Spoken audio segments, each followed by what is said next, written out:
ఆ crime register అయిన తర్వాత అది కూడా 307 సెక్షన్ ఇంకా other sections non bailable sections మీద ఒక క్రైమ్ రిజిస్టర్ అయింది. తర్వాత చంద్రబాబు నాయుడు గారు దాని మీద యాంటిసిపేటరీ బెయిల్కి వెళ్ళడం జరిగింది. యాంటిసిపేటరీ బెయిల్ కూడా హైకోర్టు వారు శాంక్షన్ చేయడం జరిగింది. ఆ కేసు ఇన్వెస్టిగేషన్లో ఉన్నటువంటి దశ. ఇందులో ప్రభుత్వం మారింది. చంద్రబాబు నాయుడు గారి నాయకత్వంలో ఉన్నటువంటి కూటమి ప్రభుత్వం అధికారంలోకి వచ్చింది. అధికారంలోకి వచ్చిన తర్వాత ఇవాళ పత్రికల్లో చూసాం. ఈ కేసు ఆ రోజున అంగళ మార్కెటింగ్ కమిటీ మాజీ చైర్మన్ డిఆర్ ఉమాపతి రెడ్డితో కంప్లైంట్ ఇవ్వడం జరిగింది. ఆయన కంప్లైంట్ ఇచ్చారు.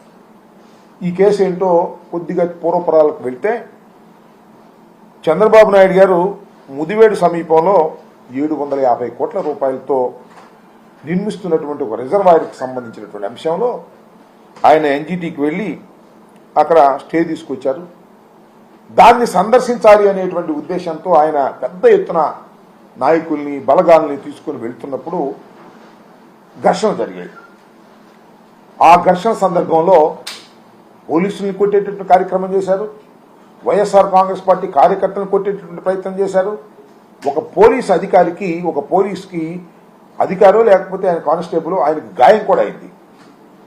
వీటిని పురస్కరించుకొని అప్పుడు ఉమాపతి రెడ్డి గారు ఇచ్చినటువంటి కంప్లైంట్ను ఆధారంగా చేసుకొని 20 మంది మీద 307 మరియు ఇతర సెక్షన్స్తో కేసు నమోదు చేశారు. జనరల్గా కేసు నమోదు చేసిన తర్వాత దాని యొక్క న్యాచురల్ కోర్స్ ఏంటంటే ఇన్వెస్టిగేషన్ చేస్తారు, ఆ తర్వాత ఛార్జ్షీట్ ఫైల్ చేస్తారు, కోర్టులో విచారణ జరిగిన తర్వాత దానిలో వాస్తవాలు ఉంటే శిక్షిస్తారు, లేకపోతే లేదు. ఇది అందరికీ తెలిసినటువంటి ప్రొసీజర్. కానీ చంద్రబాబు నాయుడు గారికి అధికారం వచ్చిన తర్వాత ఆ పోలీస్ యంత్రాంగాన్ని దుర్వినియోగం చేసేటటువంటి కార్యక్రమంలో ఇవాళ ఈ ఉమాపతి రెడ్డి గారికి ఒక నోటీస్ సర్వ్ చేసి ఆయన ఇన్వెస్టిగేషన్కి సహకరించడం లేదు, వాస్తవాలు ఆయన చెప్పడం లేదు అని మీకేసి ఎత్తేస్తున్నాం అనేటువంటి ఒక నోటీస్ ఇచ్చేశారు. ఎంత దారుణం అండి ఇది! ప్రజాస్వామ్య దేశంలో అతను ముఖ్యమంత్రి కావచ్చు, ప్రధానమంత్రి కావచ్చు, ఎంత గొప్పవారైనా కావచ్చు, ఒకసారి కేసు రిజిస్టర్ అయిన తర్వాత అది కోర్టుకు వెళ్ళకోకుండానే దాన్ని పోలీసులు ఇన్వెస్టిగేషన్లోనే క్లోజ్ చేయాలనే ప్రయత్నం చేయటం అనేది అధికారంలో ఉన్నాడు కాబట్టి చంద్రబాబు నాయుడు గారు చేసుకుంటున్నారు. ఈ ధర్మమేనా అని అడుగుతా ఉన్నా. రేపైనా ఇంతే కదా. ఇంకో కేసు వచ్చినా కూడా ఏదైనా కేసులు జరిగితే ఇన్వెస్టిగేషన్లోనే దాన్ని తొక్కేసి నేరస్తుల్ని పక్కన పెట్టేసేటటువంటి ఒక దుష్ట సాంప్రదాయాన్ని నారా చంద్రబాబు నాయుడు గారు తీసుకురావడం అనేది చాలా దురదృష్టకరమైనటువంటి పరిణామం.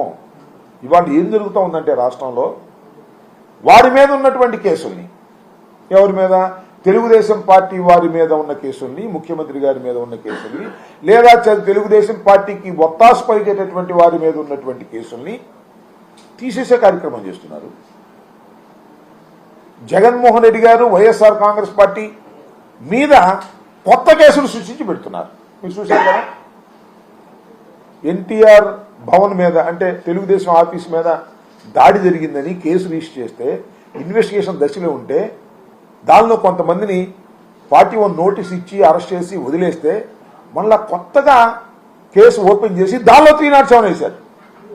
దానిలో 307 వేసి మళ్ళా కొత్త వారిని అరెస్ట్ చేయాలనేటువంటి ప్రయత్నం చేస్తే కొంతమంది అరెస్ట్ చేశారు, కొంతమంది బెయిల్కి వెళ్ళారు. ఈ విధంగా పోలీసుల్ని, పోలీసు వ్యవస్థని ఉపయోగించుకొని తెలుగుదేశం పార్టీ వారినేమో కేసుల నుంచి తప్పించేటటువంటి కార్యక్రమం, వైఎస్ఆర్ కాంగ్రెస్ పార్టీకి సంబంధించిన నాయకులనేమో కొత్త కేసులు పెట్టి వాటిల్లో ఇరికించి వాళ్ళని వేధించాలి అనేటువంటి కార్యక్రమం.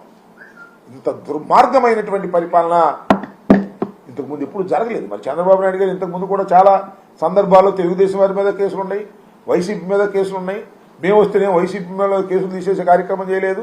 మేము చేసిందల్లా ఒకటి, ఆ రోజున నారా చంద్రబాబు నాయుడు గారు అధికారంలో ఉన్నప్పుడు కాపు ఉద్యమంలో కాపుల మీద పెట్టినటువంటి కేసులన్నింటినీ కూడా ఒక జీవోతో తీసేశాం. ఒకే ఒక జీవోతో, ఒక పాలసీ మ్యాటర్గా తీసుకొని అంతే తప్ప తెలుగుదేశం పార్టీ టైంలో పెట్టిన కేసులన్నింటి మా మీద కూడా కేసులు పెట్టారు, ధర్నా కేసులు. ఆయన తీసేయలేదే. ఏమిటి అన్యాయం అంటున్నా?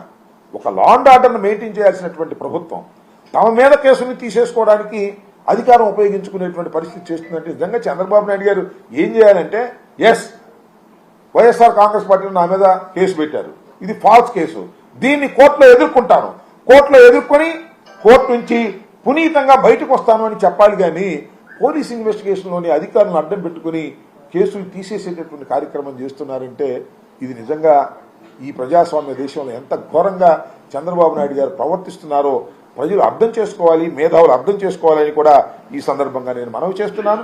చంద్రబాబు నాయుడు గారు ఆ రోజున ఎంత దారుణంగా ప్రవర్తించారో మీ అందరికీ గుర్తుండే ఉంటుంది. వెళ్ళి గలాట సృష్టించేటువంటి కార్యక్రమం చేస్తేనే తప్పనిసరి అయిన పరిస్థితుల్లోనే ఉమాపతి రెడ్డి గారు కంప్లైంట్ ఇస్తే పోలీసులు కేసు రిజిస్టర్ చేశారు. అదే పోలీసుల చేత కేసు విత్డ్రా చేయించుకునేటటువంటి దౌర్భాగ్యమైన పరిస్థితికి చంద్రబాబు నాయుడు గారు రావడం చాలా దురదృష్టకరం. దీన్ని మేము తీవ్రంగా ఖండిస్తున్నాం. ఇప్పటికైనా చంద్రబాబు నాయుడు గారు తనని కోర్టులో నిరూపించుకొని బయటికి రావాలి. ఇన్వెస్టిగేషన్లో అధికారాన్ని ఉపయోగించుకొని తప్పుకు పోతే అది సరైనటువంటి సాంప్రదాయం కాదని కూడా ఈ సందర్భంగా నేను చెప్పదలుచుకున్నాను. రెండో అంశం ఏంటంటే, రాష్ట్రంలో ఒక చాలా చిత్రమైనటువంటి పరిస్థితి వచ్చింది చంద్రబాబు నాయుడు గారు వచ్చిన తర్వాత. అన్ని సిండికేట్లు ఇవాళ అసలు టెండర్లు ఉండవు, కాంపిటీషన్లు ఉండవు, ధరలు మాత్రం వాళ్ళు నిర్ణయిస్తారు, ఆ ధరలకే మనం కొనాలి, లేదు మనం అమ్ముకోవాలన్నా కూడా ఆ ధరలకే మనం అమ్ముకోవాలి. ఇలాంటి ఒక కొత్త పద్ధతిని చంద్రబాబు నాయుడు గారు తీసుకొచ్చారు. సరే, అది ఆయన పాత పద్ధతులు ఇంటి వరకు 2014 to 19 వరకు చేసినప్పుడు కూడా ఇదే పద్ధతిలో ఆయన చేశారు.